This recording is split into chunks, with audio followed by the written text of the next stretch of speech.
எல்லோருக்கும் வணக்கம். எல்லோரும் எப்படி இருக்கீங்க? இன்றைக்கி நம்ம டிஎன்ஸ் ஒரு சேனலில் பார்க்க போகிறது கத்திரிக்காய் வறுவல். வாங்க எப்படி பண்ணலான்னு பார்ப்போம். இதுக்கு நான் 1/4 கிலோ கத்திரிக்காய் எடுத்திருக்கேன். அதை நல்லா நீட்டாக நல்லா மெலிசாக நறுக்கிக்கோங்க. அப்புறம் ஒரு குட்டி தக்காளி நல்லா மெலிசாக நறுக்கிக்கோங்க. அப்புறம் ஒரு சின்ன வெங்காயத்தை பொடிசாக நறுக்கி வச்சுக்கோங்க. அப்புறம் ஒரு கடாயில் ஒரு 5 ஸ்பூன் எண்ணெய் விட்டு வெங்காயம் தக்காளியை நல்லா சேர்த்து வதக்குங்க. நல்லா வதங்கி வந்த பிறகு நம்ம அரிஞ்சு வச்சுருக்கிற கத்திரிக்காயும் அதில் எடுத்து போடுங்க. போட்டு நல்லா சிம்மில் வச்சு நல்லா வதக்குங்க. அப்புறம் மீடியம் ஃப்ளேமுக்கு மாற்றிக்கோங்க. கத்திரிக்காயில் நிறைய அயன் கண்டென்ட் இருக்குது. அப்புறம் தேவையான அளவு உப்பு போட்டுக்கோங்க.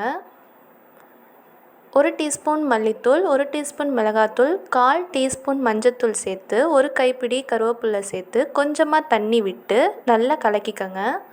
அந்த மசாலா நல்லா கலக்கணும். அதுக்காக இன்னும் கொஞ்சம் தண்ணி விட்டுக்கோங்க.